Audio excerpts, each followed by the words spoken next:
जय श्रीराम श्री सीतारामाभ्यां नमः। శ్రీమద్ వాల్మీకి రామాయణము బాలకాండము 11వ సర్గము. అయోధ్యకు వృష్యశృంగిని రాక. భూయ ఏవ హి రాజేంద్ర శృణు మే వచనం హితం యథా సద్దేవ ప్రవరః కథాయాం ఏవమబ్రవీత్.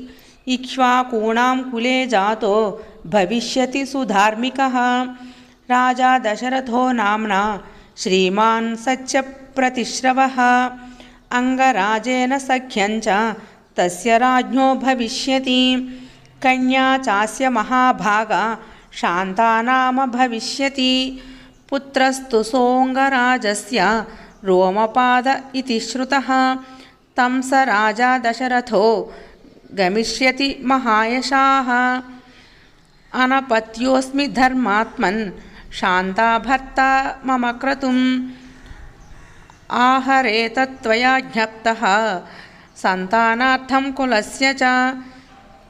శ్రుత్వా రాజ్ఞోథ తద్వాక్యం మనసా స విచింత్య చ. ప్రదాస్యతే పుత్రవంతం శాంతా భర్తారమాత్మవాన్. ప్రతిగృహ్య చ తం విప్రం స రాజా విగతజ్వరః. అహరిష్యతి తం యజ్ఞం ప్రహృష్టేనాంతరాత్మనా. తం చ రాజా దశరథో యష్టుకామః కృతాంజలిః. వృష్యశృంగం ద్విజశ్రేష్ఠం వరయిష్యతి ధర్మవిత్. యజ్ఞార్థం ప్రసవార్థం చ స్వర్గార్థం చ నరేశ్వరః. లభతే చ సతం కామం ద్విజముఖ్యాద్విషాం పతిః. పుత్రాశ్చాస్య భవిష్యంతి చత్వారో మిత విక్రమాః. వంశప్రతిష్ఠానకరాः సర్వలోకేషు విశ్రుతాः. ఏవం సద్దేవ ప్రవరः పూర్వం కథితవాన్ కథాం. సనత్కుమారో భగవాన్ పురా దేవయుగే ప్రభుః.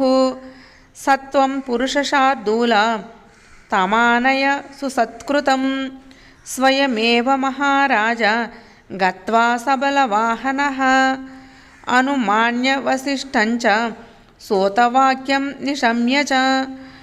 సాంతః పురః సహామాత్యః ప్రయయౌ యత్ర సద్విజః. వనాని సరితశ్చైవ వ్యతిక్రమ్య శనైః శనైః. అభిచక్రామ తం దేశం యత్ర వై మునిపుంగవః. ఆసాజ్య తం ద్విజశ్రేష్ఠం రోమపాదసమీపగం. ఋషిపుత్రం దదార్షాదౌ దీప్యమానమివానలం. తతో రాజా యథా న్యాయం పూజాం చక్రే విశేషతః. సఖిత్వాత్ తస్య వై రాజ్ఞః ప్రహృష్టేనాంతరాత్మనా. రోమపాదేన చాఖ్యాతం ఋషిపుత్రాయ ధీమతే. సఖ్యం సంబంధకం చైవ తదా తం ప్రత్యపూజయత్. ఏవం సుసత్కృతస్తేన సహోషిత్వా నరశ్రవః. సప్తాష్టదివసాన్ రాజా రాజానం ఇదమబ్రవీత్. శాంతా తవ సుతా రాజన్ సహ భర్త్రా విశాంపతే. మదీయం నగరం యాతు కార్యం హి మహదుద్యతం. తథేతి రాజా సంశ్రుత్య గమనం తస్య ధీమతః. ఉవాచ వచనం విప్రం గచ్చత్వం సహ భార్యయా. ఋషిపుత్రః ప్రతిశ్రుత్య తతేత్యాహ నృపం తదా. స నృపేణాభ్యనుజ్జాతః ప్రయయౌ సహ భార్యయా. తావన్యోన్యాంజలిం కృత్వా స్నేహాత్ సంశ్లిష్య చోరసా. ననందతుర్దశరథో రోమపాదశ్చ వీర్యవాన్. తతః సుహృదమాపృచ్ఛ్య ప్రస్థితో రఘునందనః. పౌరేభ్యః ప్రేషయామాస దూతాన్ వై శీఘ్రగామినః. క్రియతాం నగరం సర్వం క్షిప్రమేవ స్వలంకృతం. ధూపితం సిక్తసంమృష్టం పతాకాభిరలంకృతం. తతః ప్రహృష్టాః పౌరాస్తే శ్రుత్వా రాజానమాగతం.